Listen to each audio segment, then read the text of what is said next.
6 semaines après l'enterrement de papa, mon frère a vendu son camion sans rien demander. L'acheteur m'a appelé à sa place. Il avait trouvé une enveloppe scellée collée sous la roue de secours avec mon nom dessus. À l'intérieur, il y avait 2 choses, une lettre que papa a écrite 3 jours avant de mourir, et un acte de propriété. Mon frère l'a découvert à Thanksgiving, devant tout le monde. Je m'appelle Miranda Sorel et j'avais 34 ans l'automne où mon père est mort. 6 semaines après que nous l'avons enterré, mon frère a vendu le camion de papa qui se trouvait dans la remise sans demander à personne. Il a dit à ma mère qu'il prenait de l'âge à ne rien faire. Puis l'homme qui l'a acheté m'a appelé à sa place.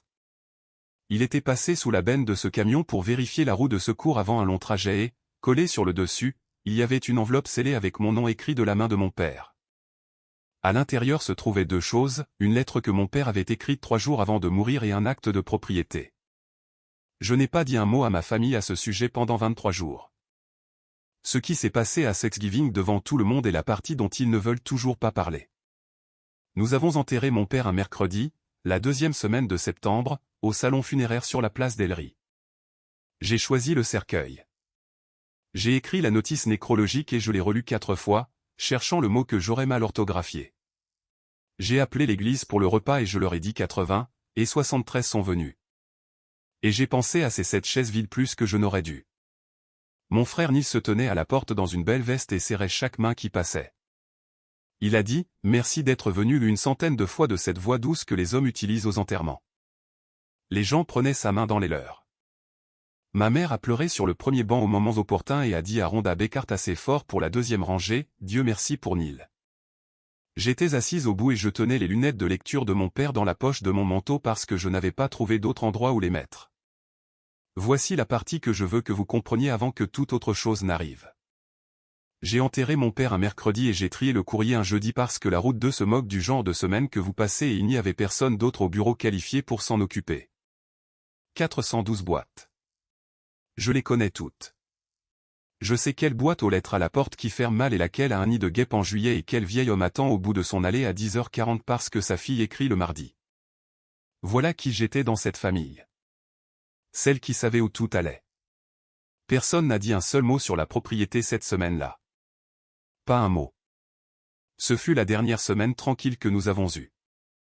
Mon père a souffert d'insuffisance cardiaque congestive pendant 2 ans avant que cela ne l'emporte.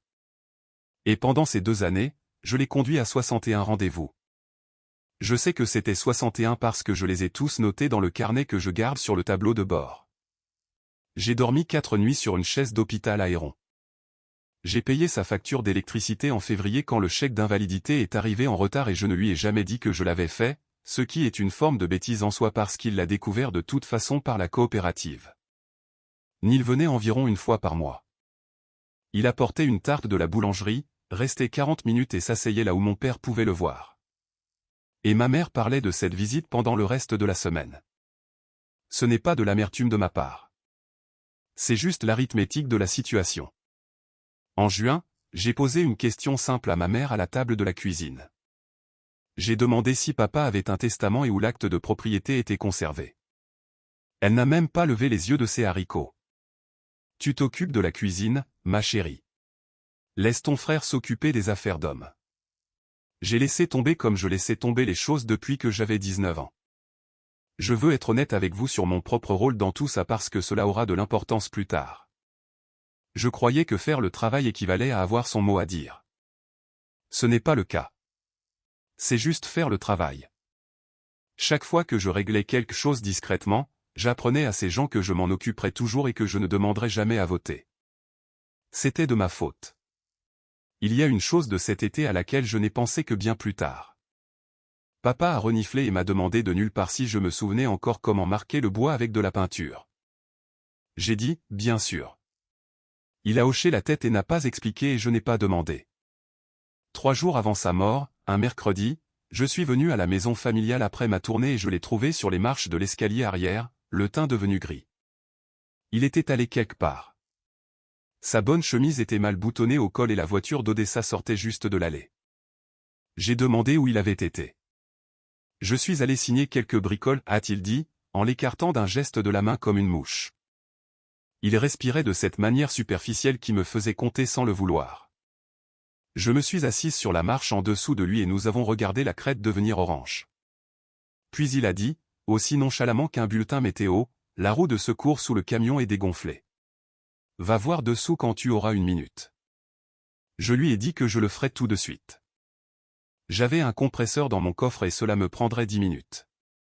Il a dit, non, ça peut attendre. Je lui ai demandé une deuxième fois. J'ai dit, papa, si tu conduis avec une mauvaise roue de secours, je préférerais le savoir maintenant. Il a secoué la tête. Ça attendra jusqu'au week-end.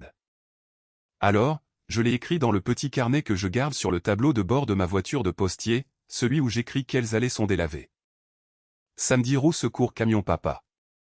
Ce samedi matin-là, ma mère m'a appelé à 6h40. Je veux que vous réfléchissiez à une chose concernant cette conversation sur les marches parce que j'y ai réfléchi pendant longtemps. Mon père était l'homme qui vérifiait les pneus. Il a vérifié les miens avant chaque hiver pendant 19 ans et m'a dit que la bande de roulement devenait lisse comme si c'était une insulte personnelle. De toute sa vie, il ne m'a jamais demandé de vérifier un pneu pour lui. 9 jours après l'enterrement, j'ai conduit les 9 miles jusqu'à la maison familiale avec ce compresseur qui roulait encore dans mon coffre. La remise avait un cadenas en laiton qui n'avait jamais été là auparavant. Je suis resté dans le gravier à le regarder pendant un moment. De la façon dont on regarde un mot que l'on ne reconnaît pas dans une langue que l'on parle. Ma mère a dit, Neil l'ami. Il y a des gens qui se serviraient dans les outils de ton père, Miranda. J'ai dit, quels gens, ici à 4 miles du bitume. Et elle m'a regardé comme si j'avais été impoli. Neil gardait la seule clé parce que Neil allait venir chaque semaine pour démarrer le camion afin que la batterie ne meure pas. Je lui ai demandé une copie 3 fois en 3 semaines. La première fois, il a dit qu'elle était dans son autre camion. La deuxième fois, il a dit qu'il l'apporterait dimanche. La troisième fois, il n'a pas répondu, puis il m'a envoyé un pouce levé par texto, ce que j'ai fini par comprendre comme étant ce qu'un homme envoie quand il veut que la conversation se termine. Quand j'ai insisté une fois de plus, il m'a appelé d'une station-service avec la pompe qui bipait derrière lui et a utilisé la voix qu'il utilise avec les clients à qui il est sur le point de facturer une pièce dont il n'avait pas besoin. C'est la remise de maman, pas la tienne. Ne rends pas les choses bizarres. Et puis, léger, presque amical, de la façon dont on taquinerait quelqu'un à un barbecue. Reste dans ta voie, Miranda. Tu livres des choses, tu ne décides pas des choses. J'ai dit d'accord et j'ai raccroché parce qu'il me restait 11 boîtes sur la boucle nord et parce que je n'ai jamais de ma vie gagné une dispute en étant la deuxième personne à élever la voix. Je me suis dit que j'entrerais dans cette remise samedi. Le samedi, le camion était parti. Avant cela, cependant, il y a eu la réunion de famille et j'ai besoin que vous voyiez comment celle-là s'est déroulée. Ma mère m'a appelé le dimanche après-midi et m'a dit, viens. Nous allons tous nous asseoir ensemble. Quand je suis arrivé, le camion de Neil avait déjà refroidi dans l'allée, et il y avait 3 tasses de café sur la table avec des auréoles séchées. Ils étaient assis depuis 40 minutes. Yvette, la femme de mon frère, avait un bloc-notes légal.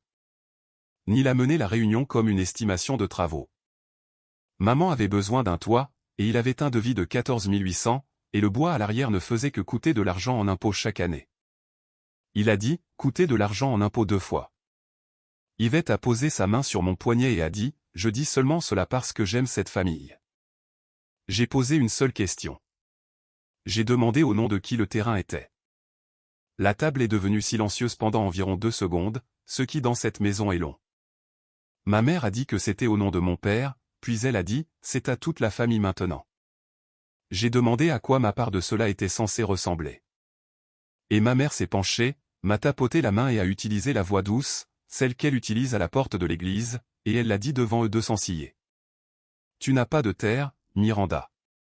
Tu as des souvenirs. Neil a regardé son téléphone. Puis il a dit nonchalamment qu'il avait déjà parlé à un type à ce sujet, et avant que je puisse demander quel type, il se levait pour prendre plus de café et disait à Yvette qu'il devait partir pour 16 heures. Je suis sorti et je me suis assise dans ma voiture dans la cour pendant 3 minutes avant de la démarrer. Et je n'aurais pas pu vous dire pourquoi. 6 semaines après l'avoir enterré, le dernier samedi d'octobre, je suis allé en voiture avec un plat de croustade aux pommes pour ma mère, et la porte de la remise était grande ouverte. Là où le camion de mon père était garé depuis que j'étais à l'école primaire, il y avait un rectangle de béton propre avec une ombre d'huile au milieu. Je suis resté dans l'embrasure de cette porte en tenant un plat chaud. Ma mère est sortie sur les marches et a dit cela comme si de rien n'était. Il ne faisait que rester là, ma chérie. Neil a dit qu'il allait se détériorer. 9200 $. Elle en avait 2000 dans une enveloppe de banque sur le comptoir et elle avait déjà mis un élastique autour. J'ai demandé qui l'avait acheté. Elle ne le savait pas. Elle n'avait pas demandé. J'ai envoyé un texto à Neil et il a répondu en moins d'1 minute. Je m'en suis occupé. N'en fais pas toute une histoire. Laissez-moi vous parler de ce camion pour que vous compreniez ce qu'il y avait dans cette remise. C'était un demi-tonne vermouth avec une banquette que mon père avait retapissée l'année de mes 16 ans dans un tissu que ma mère détestait. Il y avait une bosse sur la portière du conducteur que j'avais faite moi-même en reculant dans un poteau de clôture à 17 ans et il ne l'a jamais réparée. Et chaque fois que quelqu'un en parlait, il disait, c'est comme ça que je sais qu'il est à moi. Je ne voulais pas de ce camion. Je veux être clair car des gens ont supposé le contraire. Je ne voulais pas du camion. Je voulais qu'on me le demande. Je suis rentré chez moi en voiture, j'ai mis la croustade aux pommes dans mon propre réfrigérateur et je n'en ai pas mangé une seule bouchée.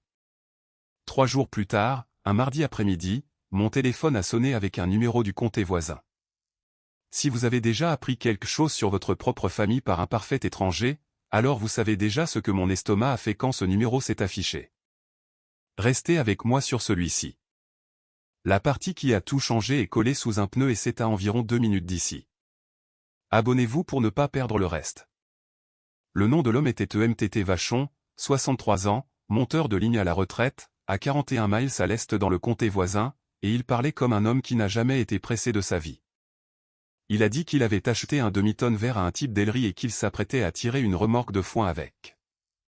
Alors il a descendu la roue de secours de sous la benne pour y mettre de l'air. Il a dit qu'il y avait une enveloppe collée sur le côté supérieur du pneu. La partie plate qui fait face au-dessous du camion, enveloppée dans 2 sacs de congélation avec du ruban adhésif argenté sur toute l'affaire. Il a dit que le nom dessus était Miranda, juste Miranda au crayon de charpentier en lettres capitales. Il avait appelé le bureau de poste d'Ellery et demandé s'il y avait une Sorel qui y travaillait parce qu'il pensait qu'un nom comme ça dans une ville de cette taille ne serait pas difficile à trouver. Eda lui a donné mon portable sans me le demander d'abord, ce dont je ne me suis jamais plainte. Voici la chose à propos de MTT Vachon à laquelle je pense plus que je ne m'y attendais. Il ne l'a pas ouverte. Un homme achète un camion, trouve une enveloppe cachée dessous, et toutes les raisons du monde disent « regarde à l'intérieur ». Il a roulé avec pendant 3 jours en essayant de trouver la bonne personne à la place. J'ai demandé si je pouvais venir la chercher. Il a dit qu'il serait sur le porche. J'ai conduit 41 miles cet après-midi-là dans ma propre voiture avec ma chemise d'uniforme encore sur moi. Il m'a rencontré dans la cour avec l'enveloppe tenue à 2 mains comme si c'était une assiette qu'on lui avait demandé de porter. Il me l'a remise et m'a dit une chose avant que je parte. Quelqu'un s'est donné beaucoup de mal pour s'assurer que cela vous trouve, et personne d'autre. Je l'ai posée sur le siège passager et j'ai conduit 9 miles jusqu'à la maison avec ma main à plat dessus comme si elle pouvait s'envoler par la fenêtre. Je ne l'ai pas ouverte chez lui et je ne l'ai pas ouverte dans ma cuisine. J'ai roulé sur Carey Road, passé la maison familiale avec les lumières déjà allumées dans le salon de ma mère et je me suis arrêté en haut du chemin forestier qui mène aux 84 acres et je suis resté là, moteur éteint et vitre baissée. Puis j'ai fendu le ruban adhésif avec le coupe-papier que je garde dans la portière de ma voiture. 2 choses en sont sorties. La première était un papier épais plié en 3 avec un en-tête imprimé en haut qui disait « Acte de garantie ». Il était daté de ce mercredi, 3 jours avant sa mort. Cédant, Lou R. Sorel. Cessionnaire, Miranda K. Sorel. Puis tout un paragraphe de langage d'arpenteur sur la moitié nord du quart nord-est et une route longeant la ligne ouest, ce qui est la façon dont la loi parle d'un endroit où vous apprenez à marcher. Sa signature était en bas dans l'écriture serrée et exiguë qu'il utilisait quand il faisait attention. En dessous, il y avait un sceau de notaire et le nom dans le sceau était Odessa Fenn. La deuxième chose était une seule feuille de papier ministre jaune écrite en lettres capitales recto et verso. Je ne vais pas tout vous donner maintenant parce qu'il y a un endroit plus loin où cela a sa place. Je vais vous donner la ligne que j'ai lue 4 fois assise dans cette voiture avec un cerf debout à l'autre bout du chemin forestier qui me regardait. Il a écrit « Je ne te l'ai pas laissé parce que tu es ma fille. Je te l'ai laissé parce que c'est toi qui le parcours. » Je suis resté assise là environ 20 minutes. Puis j'ai fait la seule chose que je savais réellement faire. J'ai photographié les deux côtés des deux pages, j'ai mis les originaux dans une enveloppe rigide, j'ai écrit la date sur le rabat et je n'ai absolument rien dit à personne. J'ai traité beaucoup de courriers importants en avant. Je n'avais jamais tenu quelque chose qui m'était adressé par un homme mort. Le lendemain matin, en dehors de mes heures de travail, j'ai marché 6 pâtés de maison de chez moi à la place et j'ai monté les escaliers en face du palais de justice jusqu'au bureau d'Ingrid Enquist. 150 $ pour 1 heure. Je l'ai payé avec ma propre carte et j'ai le reçu jusqu'à ce jour. Elle a lu l'acte 2 fois sans rien dire, puis elle m'a demandé où je l'avais eu. Et quand je lui ai raconté toute l'histoire de la roue de secours, elle a posé son stylo. Voici ce qu'elle m'a dit. Et elle l'a dit en termes simples, c'est pourquoi je suis capable de le répéter. Un acte de propriété ne fonctionne pas simplement parce qu'un homme le signe. Il doit le remettre de son vivant. Il doit réellement s'en défaire intentionnellement. Ce qui signifie que le signer ne suffit pas. Le mettre dans un tiroir ne suffit pas. Puis elle m'a posé la question qui m'a empêché de dormir pendant une semaine. Est-ce que du ruban adhésif sous un pneu, c'est le remettre ou est-ce que c'est le cacher? J'ai dit que je ne savais pas. Elle a dit qu'elle non plus et que c'était tout le combat. Puis elle m'a dit la seconde moitié. L'enregistrer au palais de justice ne rend pas un mauvais acte bon, mais il met le monde entier au courant. Et dans cet état, si vous enregistrez en premier et que vous êtes honnête à ce sujet, la loi vous protège contre quiconque essaie de l'acheter sous votre nez par la suite. Son dernier conseil a été la chose la plus difficile que l'on m'ait demandé cette année-là. Ne le dis pas encore à ta famille. Pas avant de pouvoir montrer ce que ton père avait l'intention de faire. Ton frère n'a pas besoin de gagner, a-t-elle dit. Elle a reniflé. Il doit seulement le vendre avant que tu puisses le prouver. J'ai demandé combien de temps il faut pour prouver l'intention. Elle a regardé le calendrier sur son mur. Quand vendent-ils? Ce dimanche-là, j'ai mangé du rôti de bœuf à la table de ma mère avec une photocopie de l'acte de propriété de mon père dans un dossier dans le coffre de ma voiture à 50 pieds de là sous un sac de sel de déneigement. Si vous n'avez jamais eu à vous asseoir et à passer le beurre pendant que quelqu'un ment sur votre père, je n'ai pas de bonne façon de le décrire. Ma mère a commencé à construire son histoire ce soir-là, et elle n'était même pas subtile à ce sujet. Elle a dit à Yvette que Woody était confus à la fin. Elle a dit qu'il l'avait appelé par le nom de sa propre mère un soir. Elle a reniflé et a dit qu'il aurait signé n'importe quoi que vous lui mettiez sous le nez ces dernières semaines. Pauvre chose. Yvette a fait un bruit de sympathie et n'a rien écrit et ma mère m'a regardé pendant une demi-seconde pour voir si ça avait fait effet. Ça avait fait effet. Je savais exactement ce qu'elle préparait parce que c'était le seul argument qu'ils avaient. Ils n'avaient pas toute sa tête.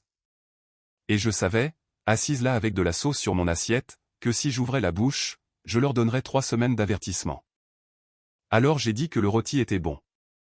Neil a dit qu'un type venait la semaine prochaine pour arpenter les 40 acres du fond.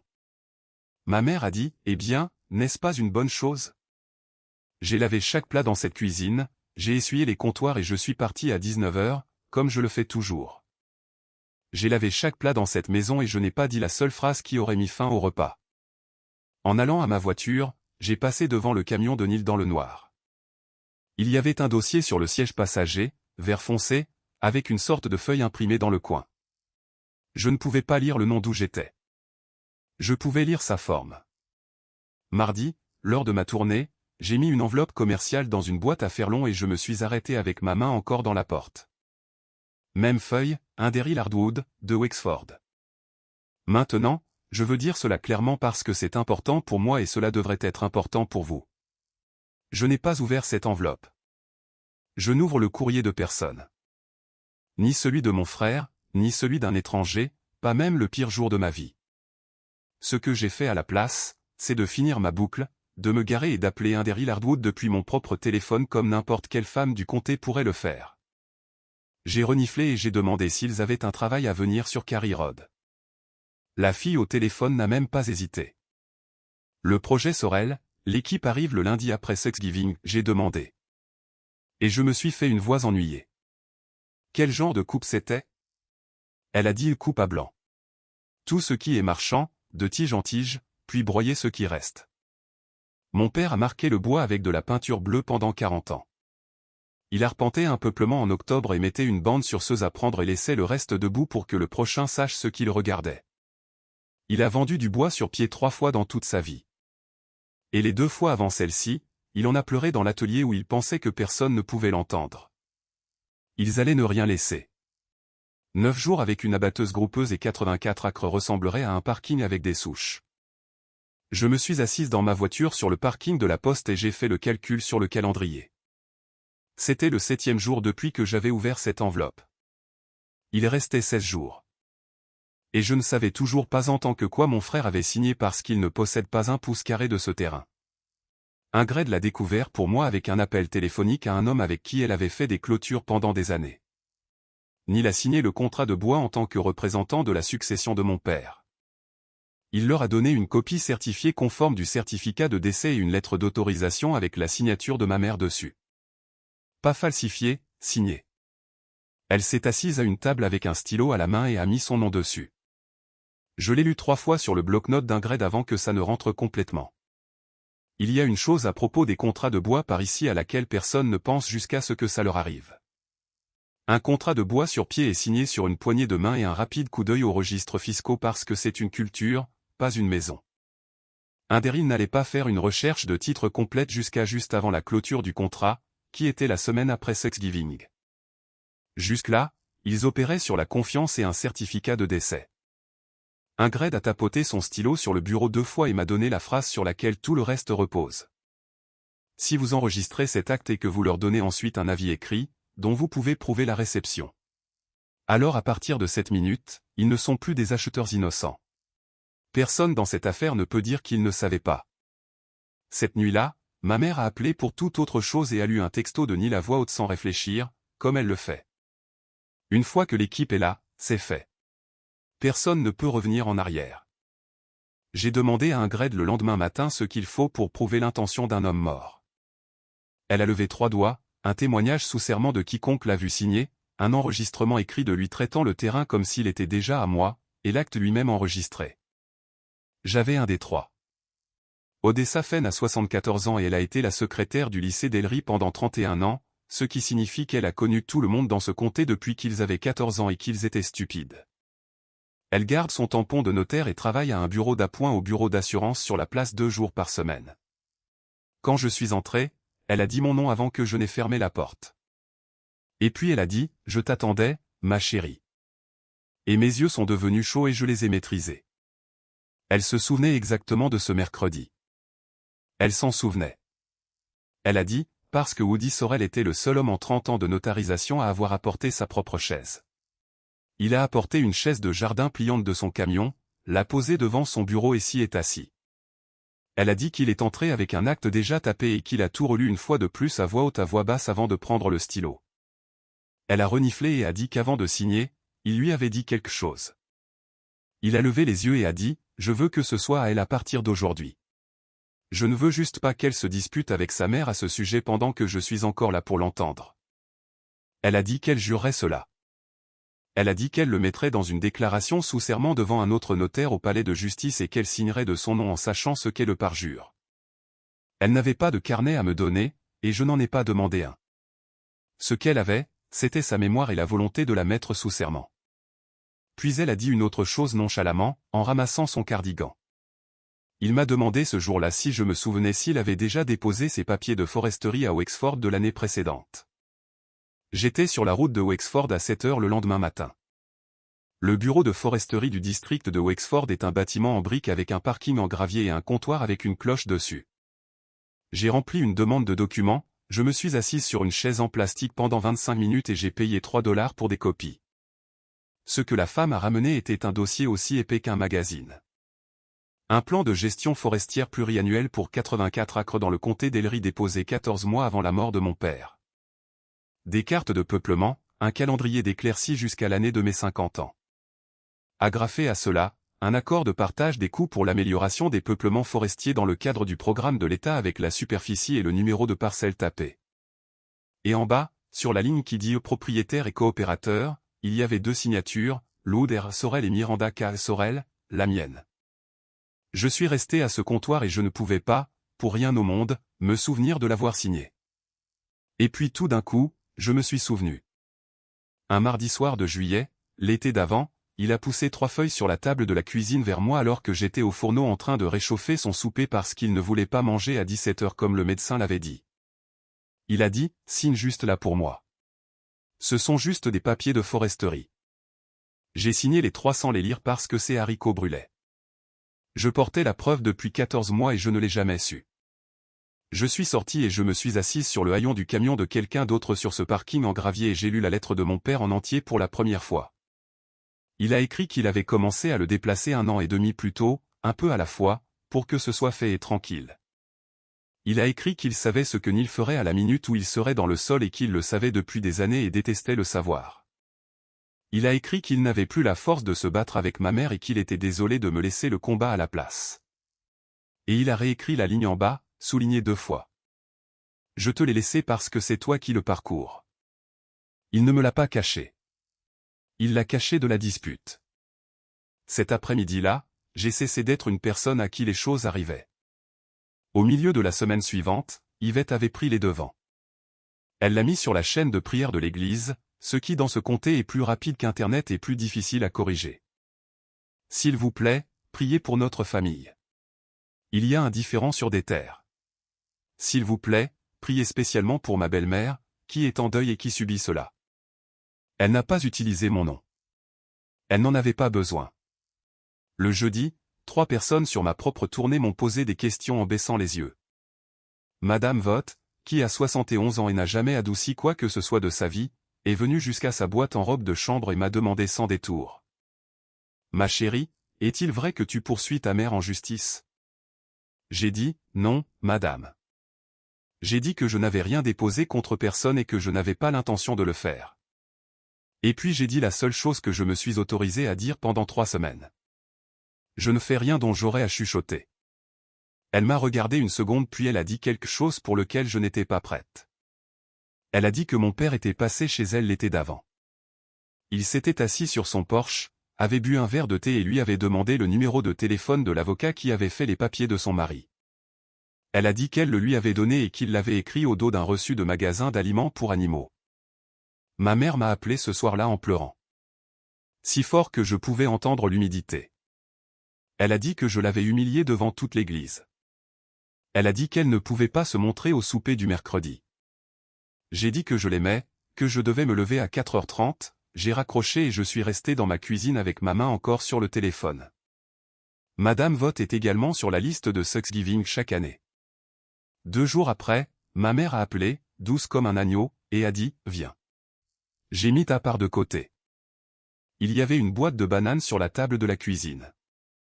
Dedans, il y avait 6 casquettes de baseball de mon père, ses lunettes de lecture, un couteau pliant avec la lame usée jusqu'à un éclat, un ruban à mesurer en tissu, et la photo de mariage de mes parents dans un cadre avec une fissure traversant le verre dans le coin.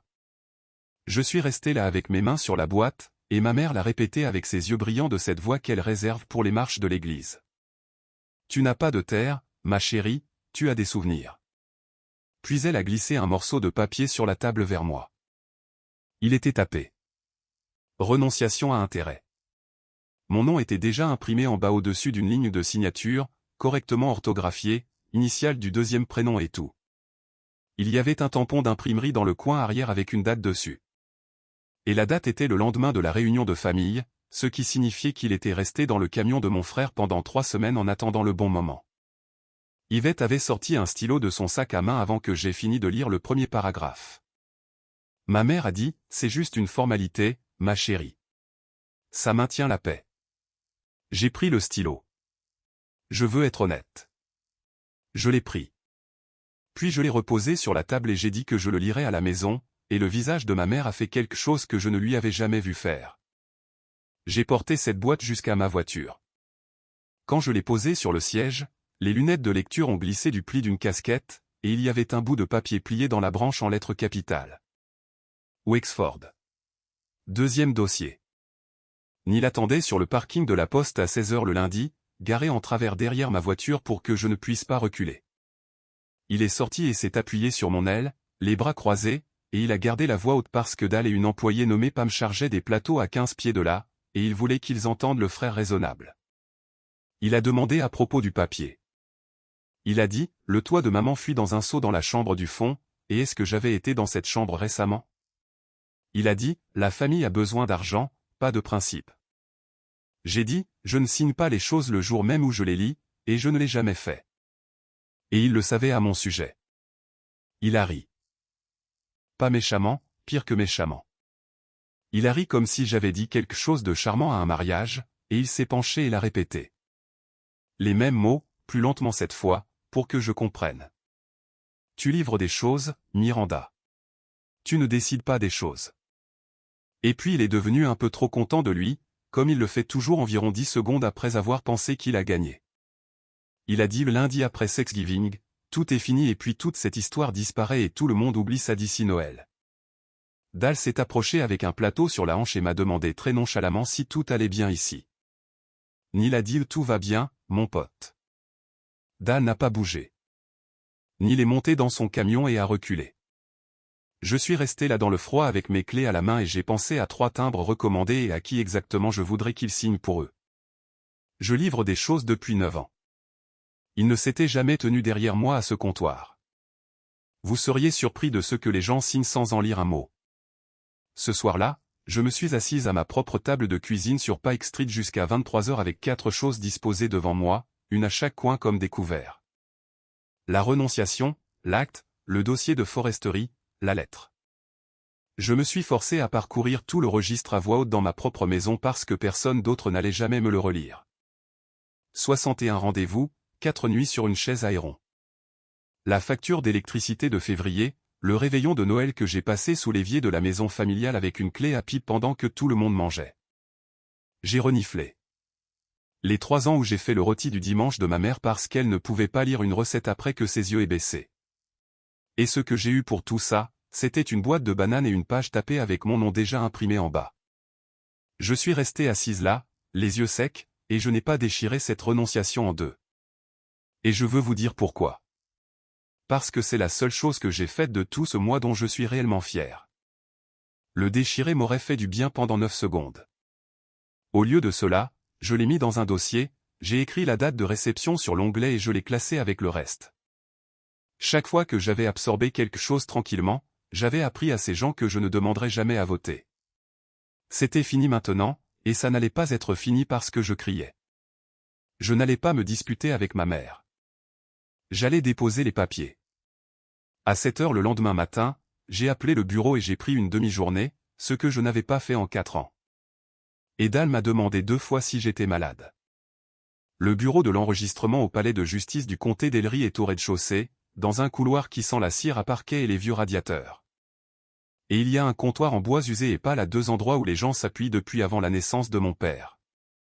J'ai marché 6 pâtés de maison avec mon propre manteau, pas mon uniforme, sur mon temps libre. La greffière était une femme de mon âge avec un cardigan et des lunettes de lecture sur une chaîne, et elle n'était impressionnée par rien, ce que j'ai apprécié. Elle a regardé l'acte. Elle a vérifié la description légale par rapport au cadastre sans qu'on le lui demande.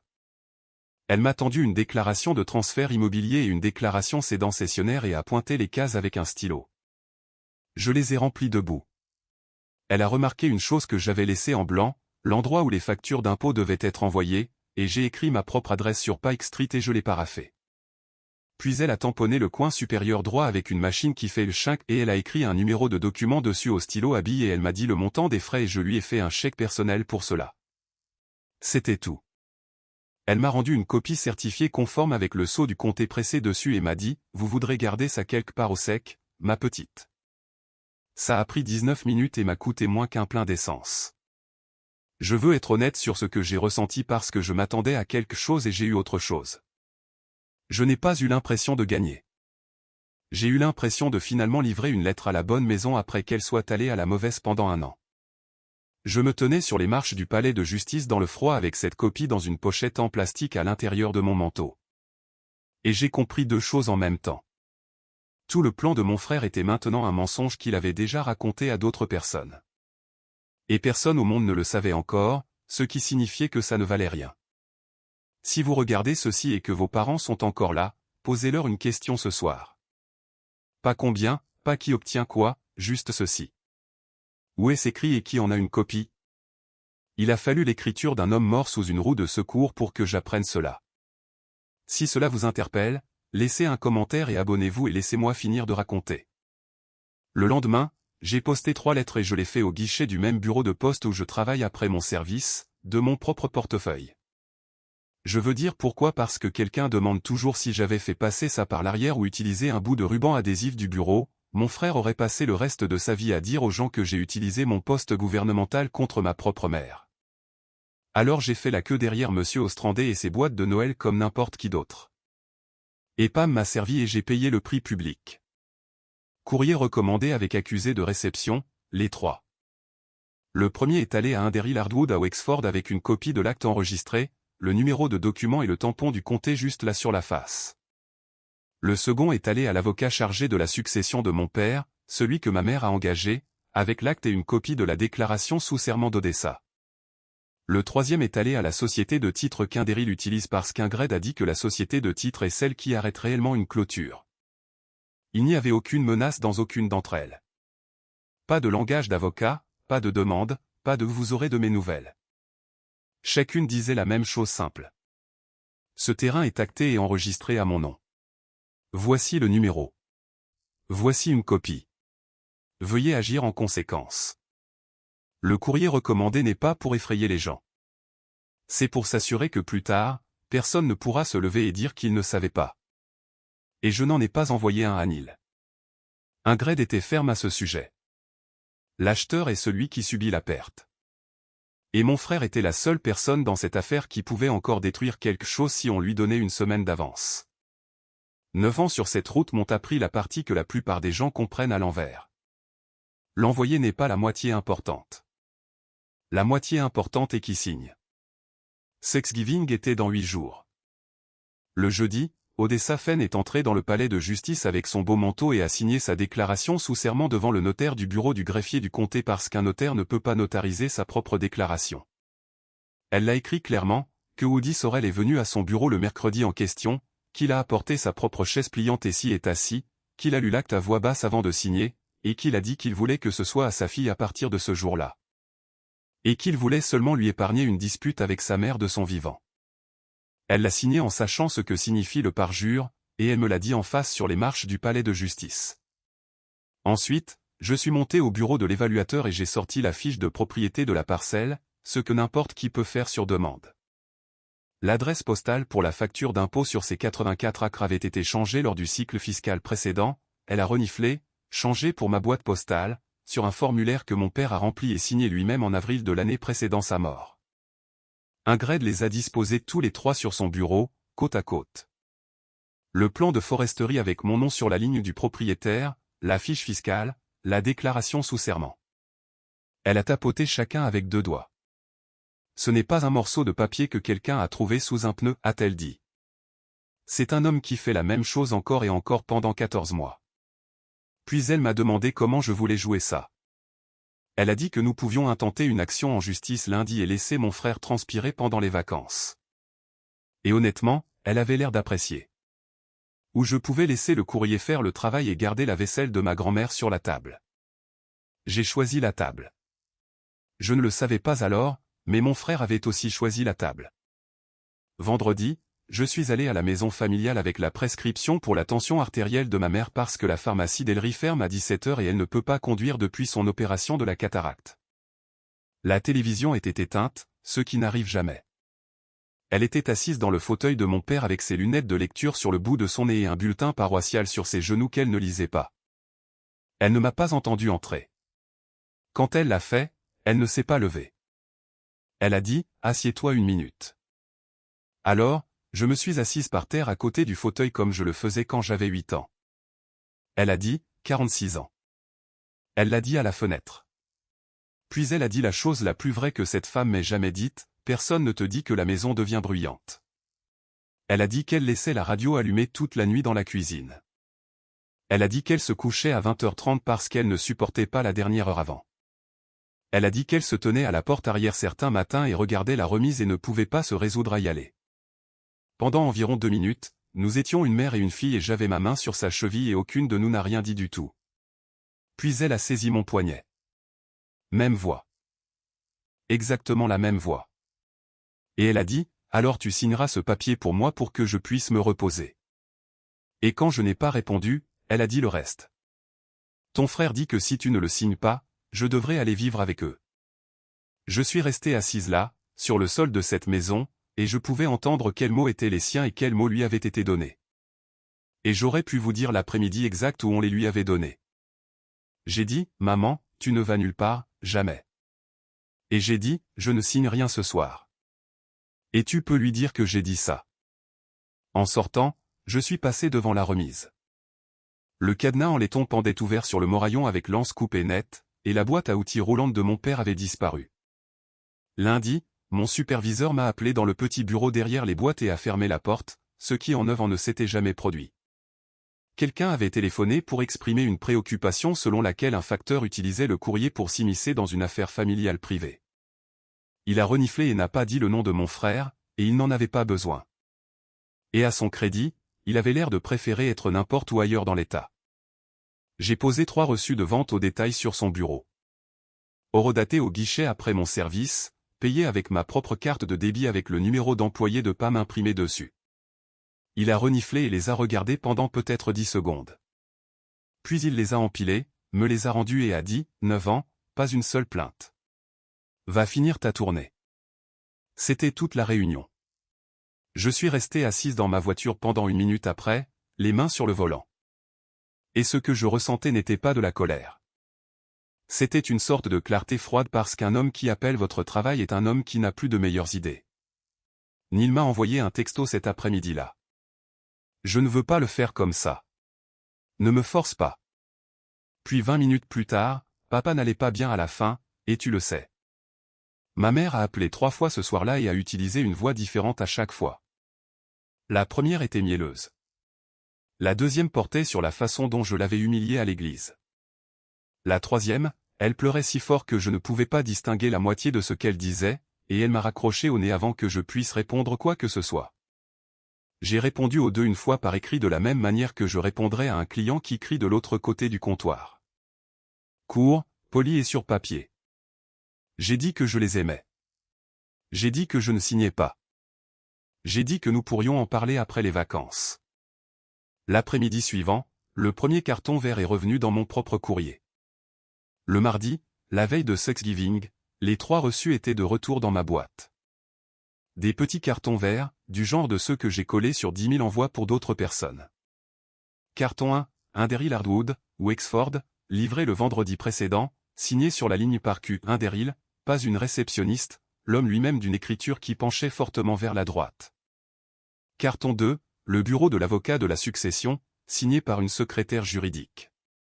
Carton 3, le service de réception de la société de titres avec un tampon au lieu d'une signature, ce qui compte. J'ai tout disposé sur la table de ma cuisine et je l'ai mis dans un seul dossier accordéon rigide et brun dans l'ordre qu'Ingrid m'avait indiqué. L'acte enregistré avec le sceau du comté en haut, les 3 cartons verts derrière, la déclaration sous serment d'Odessa, le plan de foresterie avec 2 signatures sur la ligne du propriétaire, la fiche de l'évaluateur montrant où mon père envoyait les factures d'impôts. Et voici ce que j'ai décidé. Et je veux que ce soit enregistré parce que les gens supposent que j'ai planifié une sorte d'embuscade. J'ai décidé que je n'allais pas ouvrir ce dossier au dîner. J'allais le laisser sous le siège conducteur de ma voiture et manger de la dinde avec ma famille et laisser le courrier faire ce que le courrier fait le lundi suivant, tranquillement, sans public. Puis ma mère a appelé le mercredi matin, douce comme le premier jour du printemps, pour s'assurer que je venais et pour me demander d'apporter la purée de pommes de terre. Et elle a dit, Neil a de bonnes nouvelles pour tout le monde. Je suis resté dans ma cuisine, tenant le téléphone, et j'ai compris toute la situation. Il avait choisi la table. Il allait se lever devant toute la table et l'annoncer parce que devant tant de gens, je devrais soit sourire, soit être la femme qui a gâché Thanksgiving. Il a choisi la table parce qu'il pensait qu'une pièce pleine de gens me ferait taire. Il ne s'était jamais tenu derrière moi à un comptoir. J'ai apporté un plat de purée de pommes de terre et un dossier accordéon brun. Un seul d'entre eux était pour la table. Thanksgiving à la maison familiale sur Carey Road, 14h, 10 personnes. Ma mère, Neil et Yvette et leurs 2 enfants qui ont 12 et 8 ans. Les parents d'Yvette qui sont venus du Caire et que j'ai rencontrés peut-être 6 fois. Mon oncle Verlin, le frère aîné de mon père, 74 ans, qui n'a jamais de sa vie dit quelque chose qu'il ne pensait pas. Madame vote de la même route qui vient à cette table chaque année depuis le décès de son mari. Et moi. La vaisselle de ma grand-mère était sortie, celle avec le bord doré qui descend de l'étagère du haut 2 fois par an, à Thanksgiving et à Pâques. Et ma mère la lave à la main et ne laisse personne l'aider. Il y avait un match de football à la télévision dans le salon que personne ne regardait. La cuisine sentait la graisse de dinde et les cigarettes de la mère d'Yvette qui en fumait une en cachette sur les marches arrière. En bout de table se trouvait la chaise de mon père, et personne ne s'y est assis, et personne ne l'a déplacée non plus. Ils ont juste parlé par-dessus tout l'après-midi comme si c'était un trou dans le sol. Tout le monde avait appris à le contourner. Yvette s'est occupée du plan de table. Elle m'a mise tout au bout avec les enfants, et elle l'a dit d'une voix enjouée, « Tu es si doué avec eux. » Neil a rempli les verres de tout le monde avec du thé glacé et s'est arrêté derrière la chaise de mon oncle, lui a serré l'épaule et a dit, « Verlin, j'ai quelque chose à dire à tout le monde ici dans un instant. » Mon dossier était sous le siège conducteur de ma voiture, à 60 pieds de là, au-delà de la lumière du Porsche. Ma mère a tapoté le côté de son verre avec une cuillère. Mon frère s'est levé avec son verre de thé à la main comme un homme qui porte un toast à un mariage.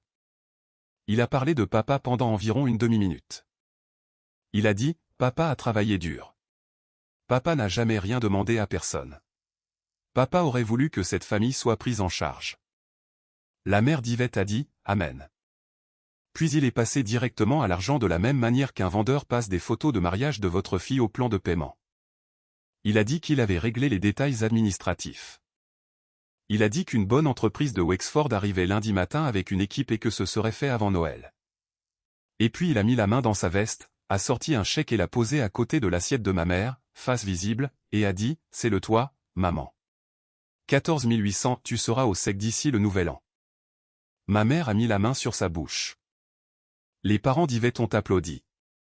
Ont réellement applaudi à une table de dîner. Madame Vogt n'a pas applaudi. Elle a posé sa fourchette et a regardé la nappe. Verlin n'a pas bougé du tout.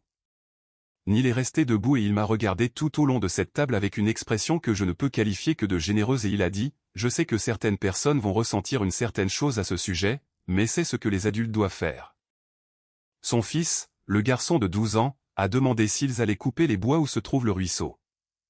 Neil a dit, « Nous en parlerons plus tard, mon grand. » Le garçon de 8 ans a demandé si le mirador de chasse allait être enlevé. Yvette leur a dit à tous les deux de manger. Ma mère a posé sa main sur le bras de mon frère et m'a regardé droit dans les yeux de l'autre bout de la table. Je ne me suis pas levé.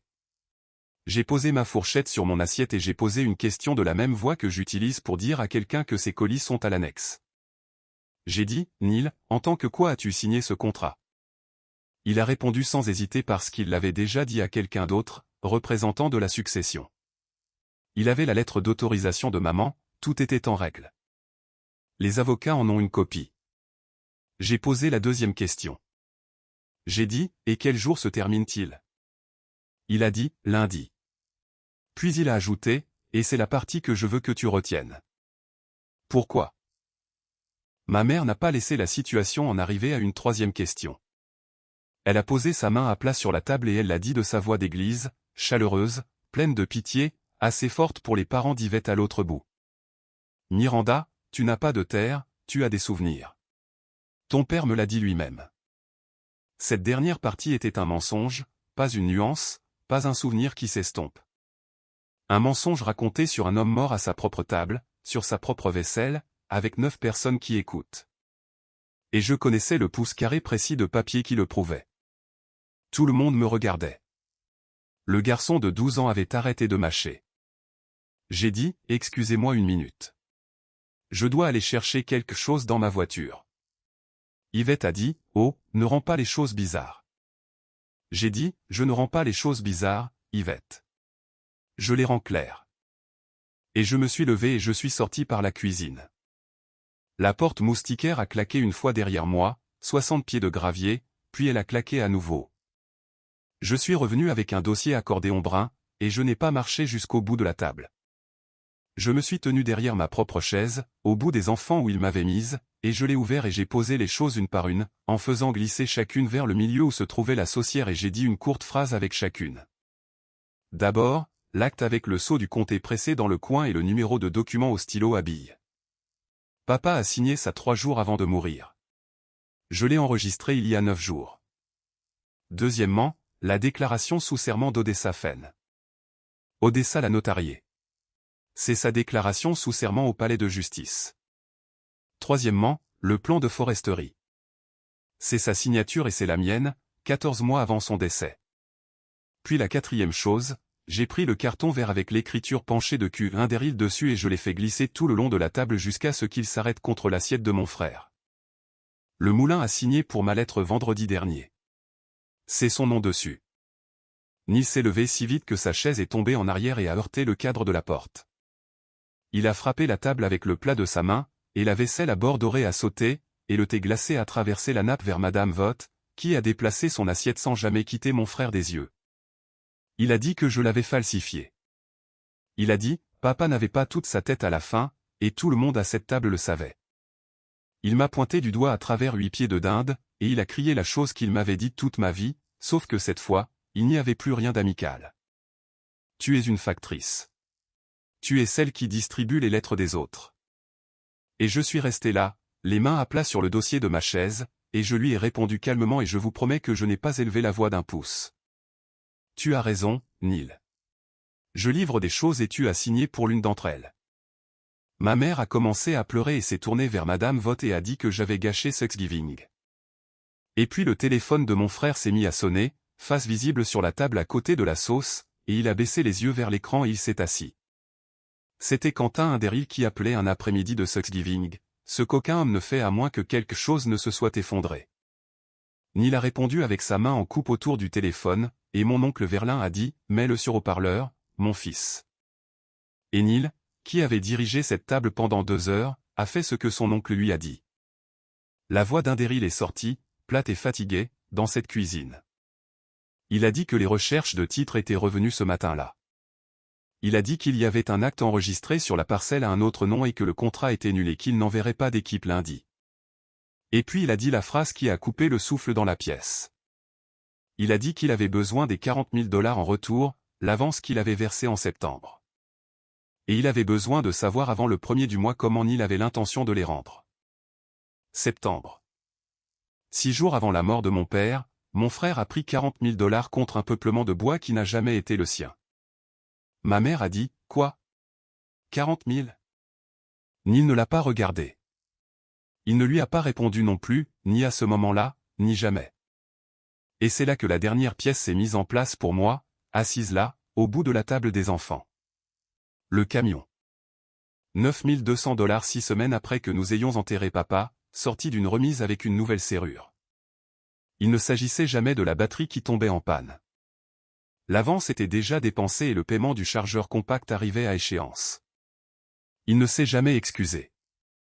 Il a dit que j'avais coûté 40 000 $ à cette famille. Il a dit que papa avait laissé un désordre derrière lui. Puis il a pris son manteau. Yvette l'a suivi jusqu'à la porte, s'est retournée et m'a dit qu'elle n'avait jamais essayé que de maintenir cette famille unie. Et mon oncle Verlin s'est levé au bout de cette table. La seule personne qui l'a fait. Et il a dit, Judy, cette fille a parcouru ces bois avec lui chaque automne de sa vie. Tu le savais. Daryl Hardwood a annulé le contrat par écrit le mardi suivant. Et le 2 décembre, mon frère a signé un accord de remboursement pour les 40 000 à leur bureau de Wexford. 3 ans. Personne n'a poursuivi personne. Le chèque qu'il a posé à côté de l'assiette de ma mère est revenu marqué au fond insuffisant 9 jours plus tard. Et elle l'a appris de la banque et non de moi. Et les frais de retour étaient de 35 $. Et elle les a payés. Le chargeur compact a été récupéré dans son allée en février. J'ai fait rédiger une page par Ingrid et je l'ai signé et ma mère l'a signé à sa propre table de cuisine avec la radio allumée. Il est dit que ma mère vit à la maison familiale pour le reste de sa vie. Que je paie les impôts fonciers et l'assurance et que le toit soit remplacé. Cela a été fait la 3e semaine de mars et a coûté 14 200, 600 de moins que le devis que mon frère a brandi. Il y a exactement une condition imprimée sur cette page. Personne ne signe quoi que ce soit concernant ces 84 acres sauf moi. Elle l'a lu 2 fois et l'a signé et elle n'a pas pleuré cette fois-là. Et après, elle m'a demandé si je voulais emporter le reste de la tarte à la citrouille à la maison. J'ai appelé EMTT Vachon en décembre et lui ai demandé combien il avait investi dans le camion. Il a dit 9200 plus 640 pour les freins. Et puis il a dit qu'il le laisserait pour 8000 parce qu'il préférerait qu'il rentre à la maison. Je lui ai dit non. Je lui ai payé la totalité en 10 mois et j'ai le carnet de paiement. Ce camion est maintenant dans la remise sur Carry Road avec la bosse sur la portière du conducteur que j'y ai mise à 17 ans. En avril, j'ai parcouru les 84 acres avec une bombe de peinture de marquage bleu et un forestier de district et nous avons planifié la première éclaircie sélective pour l'hiver suivant. J'ai marqué les arbres moi-même. Verlin est venu et en a parcouru environ la moitié avec moi et n'a rien dit de tout le temps, ce qui est sa façon de dire beaucoup de choses. Neil n'est pas venu à Noël. Yvette s'est retirée du comité de bénévoles de l'église en janvier. Madame Vogt laisse toujours une tarte à la citrouille dans sa boîte aux lettres pour moi chaque novembre avec mon nom collé sur le moule. Pas une seule personne de ma famille n'a jamais dit qu'elle était désolée. J'ai arrêté d'attendre cela vers la 2e semaine de décembre et je vais bien depuis. Nous avons eu Thanksgiving chez moi sur Pike Street l'année suivante. 7 personnes autour d'une table prévue pour 6. Ma mère à côté de Verlin, Madame Vogt au bout, et personne n'a eu à contourner une chaise vide parce que dans ma cuisine, il n'y en a pas. Les lunettes de lecture de mon père vivent maintenant dans le tiroir de ma cuisine. Et ce bout de papier est toujours plié dans la branche où il l'a laissé. Et je ne l'ai jamais enlevé. Il l'a écrit dans sa lettre. Et je le dirai comme il l'a écrit. Je te l'ai laissé parce que c'est toi qui le parcours. Et voici le seul conseil que j'ai. Si quelqu'un dans votre famille continue de vous dire ce que vous allez obtenir un jour, demandez-lui où c'est écrit et qui en a une copie. Parce qu'un amour qui ne peut pas survivre à être mis sur papier n'a jamais été un plan. C'était juste une façon de vous faire taire. C'est mon histoire. Un camion, une roue de secours et 23 jours de silence. Si cela vous a rappelé de demander à vos parents où est l'acte de propriété, prenez cela comme votre signe et faites-le cette semaine. Et si vous connaissez une femme qui est toujours celle qui fait le travail et jamais celle qui décide, envoyez-lui ceci.